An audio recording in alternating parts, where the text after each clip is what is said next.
Marine Corps was established back in November 10, 1775 in Turner Tavern, Philadelphia.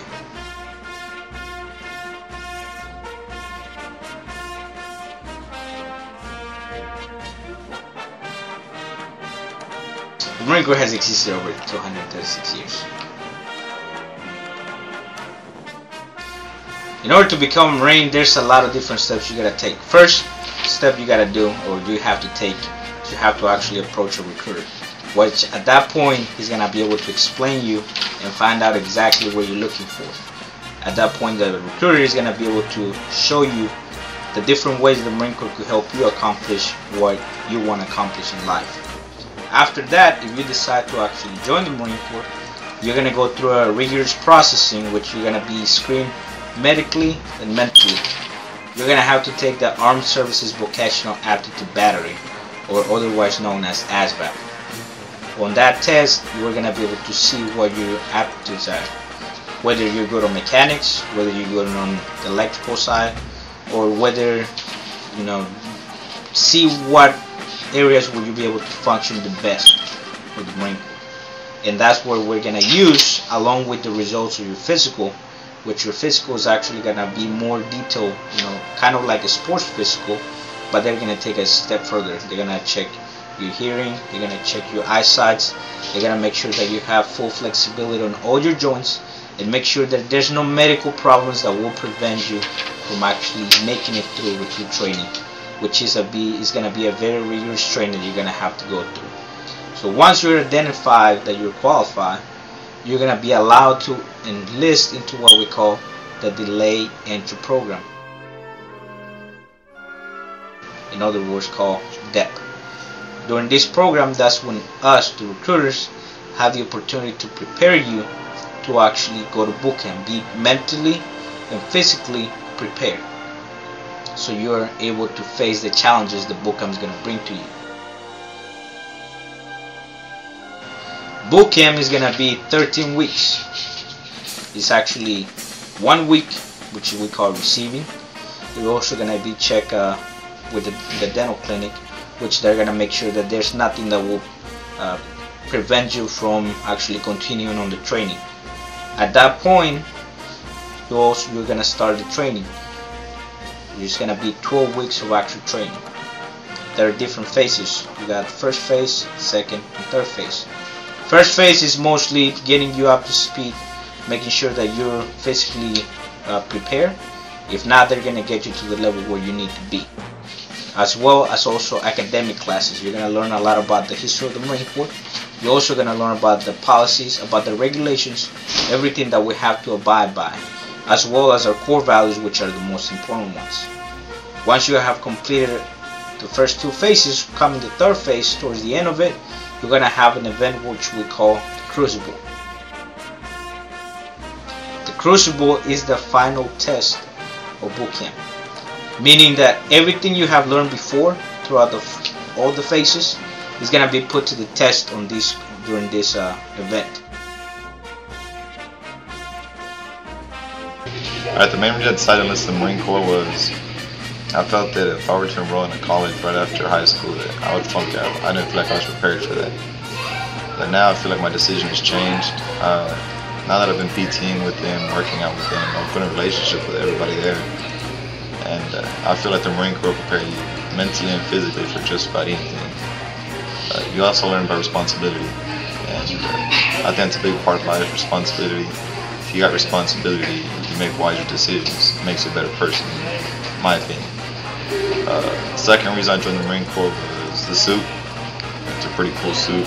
I'm pretty sure I'll look good in it. Pick up like 3 or 4 girls in that junk. And yeah, that's pretty much it. I wanted to join the Marine Corps because of the financial benefits and the physical benefits. The financial benefits because I'm not getting that well into life, and physical, which will help me accomplish anything I really need to. The main reason I joined the Marines was for a challenge. What do I mean by challenge? To prove everybody out there that not just because I'm a girl, I can't do what guys can do. I I can do push-ups, I can run, I can freaking, you know, do crunches, I can do everything that the guys do. That's why I decided to join the Marines, because I can keep up, and I want to show everybody out there, especially you girls, that if you set your mind and your heart to something, you can achieve and overcome any obstacle out there. So that is pretty much the main reason. Second reason might be for physical fitness, you know, to look good and dress as girls. And third reason, for traveling. You know, I want to go out there. I know all of y'all don't want to stay here in Georgia. I don't want to stay here in Georgia altogether. It's boring. I want to go out there. I want to go to Japan. I want to go to Hawaii. I want to go down to Africa, you know, try new foods. That's pretty much summarizing why I joined the Marines. Those three reasons: challenge, physical fitness, and traveling. Everything that I stand for today, it changed me, made me realize the potential I have. It's probably the best thing I've ever done in my life, no doubt about it. Because I was 24, I'd already graduated college, I taught school for a year and a half. I really didn't know what I wanted to do in my life. I was still kind of itchy. I was tired of the town I was raised in, and I wanted to move out and get away and do things. And basically I needed to change myself. I needed to, because I felt like my life was just meaningless at that time. And then I could have gone straight into the officers program, and I'd heard so much about Parris Island that I wanted to go to Parris Island first, because I knew that if I could make it at Parris Island, I could do anything. And so I did. I went graduated 18 June 1982, and then got out, stayed in the reserves for about 6 months, and then I went active duty to OCS, and you know, from then I've never looked back.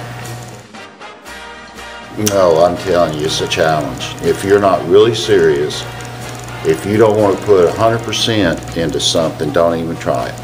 I mean, it's a change in lifestyle. It's a change in how you look at things. It completely changes your outlook on everything, and you realize the potential you have when you have been pushed so far to do so much with so little, and you realize, you know, what your abilities are. So yes, I mean, I would recommend it to anybody that is ready for a challenge. All right, physically would be when I went to OCS, I had messed my knee up in my junior year of high school, and I had to have it completely rebuilt. And they did it the old school way. They didn't do any of this, you know, go in and snip here. And they laid it open, and you know, it was pretty serious surgery. And the officers candidate program was physically harder, so I had problems. I had a lot of knee problems, a lot of pain there. But you know, all my friends and everybody, you know, they stuck with me and got me through it. So that was the hardest physically, but mentally was leaving my family to go to Desert Storm. I was teaching at Eastbrook, and they called us on a Saturday night and said, you know, Monday morning be at the Reserve Center, nothing but combat gear on, and you know, get ready to ship out. And my wife, we already had, let's see, Morgan was 2 or 3, Chris was 4 or 5, and Brooke, she was pregnant with Brooke. So I left my wife, she was pregnant, and left her with 2 kids, and left my family, and you know, go did what I was supposed to do. So that was the hardest thing for me, because when you realize, you know, you might never ever see them again, that's tough. But there again, that's what when you join the Marine Corps and you raise your right hand and you swore an allegiance to this country, that's what you do. Now, other than, like I say, it's the best thing that ever happened to me. Literally, I would probably be in jail, or I would be a nobody today if it was for the Marine Corps.